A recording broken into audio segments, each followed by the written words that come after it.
welcome to On Console, the video blog about my journey as a newly certified NASA flight controller.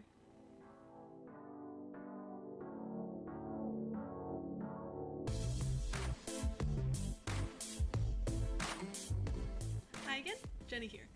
So this episode will be on my second set of hot seats on Orbit 3, which is the shift in ISS Mission Control that runs from 3 p.m. to 12 a.m. To midnight.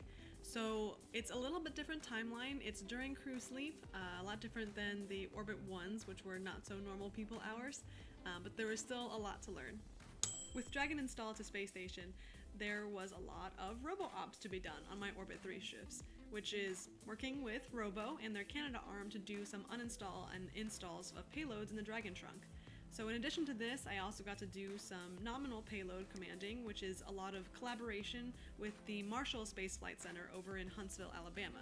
So when there's a lot of robo-ops, which need views, and also payload science, which needs views on them, Cronus's job is pretty much like, you get cameras, everybody gets some cameras. Which, as it seems with routing cameras and controlling cameras outside space station, is a lot of fun, but also really busy. Obviously, as much as we'd like to, we can't give everyone camera views for what they want because we only have a limited number of video downlinks from the ISS. So this was a really valuable lesson for me, knowing how to route the video in the first place, where it's coming from, where it's going to, and also managing the entire video system, giving Robo what they need, and also being able to give Marshall what they need, even if you have to kind of give and take with the video channels and all the different routes through the system, and just kind of using what we can to keep the mission going forward. Aside from those operations, I got to also do on Orbit 3 a lot of plan reviews, or the timeline reviews. So every shift does some kind of review to some extent, but Orbit 3 does 1 day out, 3 days out, and then 7 days out, looking at our timelines and our schedule and the astronauts and the cosmonaut schedule, and just making sure that everything fits together.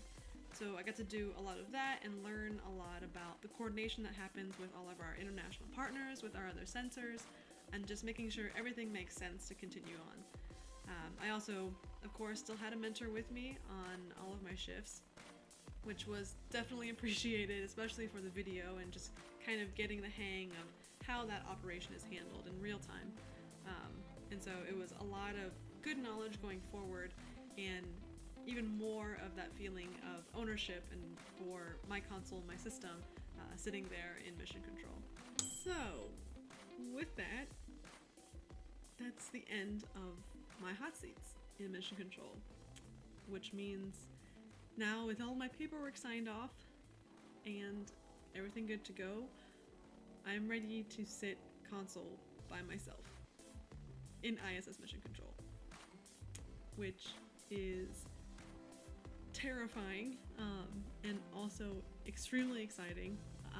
My first shift alone is going to be tomorrow or today, depending on where you are, Saturday, March 11th, and yeah, I'm feeling nervous, but I've reviewed the timeline, I've asked questions to the specialist who's going to be on call, and I will always have someone who's on call in case I need to ask questions, but I'm feeling really good going forward and feeling a lot better, kind of transitioning from the sim world and the sim mentality over to real time and how that's going to go.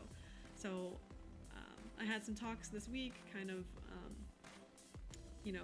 get ready for console, this is what it means, this is the responsibility you're taking on from my supervisors and my lead team. And yeah, it's kind of, I know I keep saying this, but it just keeps being surreal, it keeps being like unbelievable, but I'm ready to go forward, I'm ready to do this. I've been working towards this for 2 years and I'm really excited to do this. So yeah, first solo shift, here we go. That is all for this episode, though I promise I will try to get you guys another video soon about how my first solo shifts go in ISS Mission Control.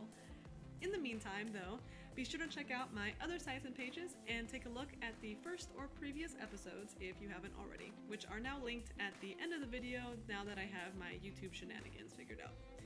Anyway, as always, thank you so much for watching, and I hope to see you next time and for many more as we continue the journey of being on console. Thanks, and have a great week!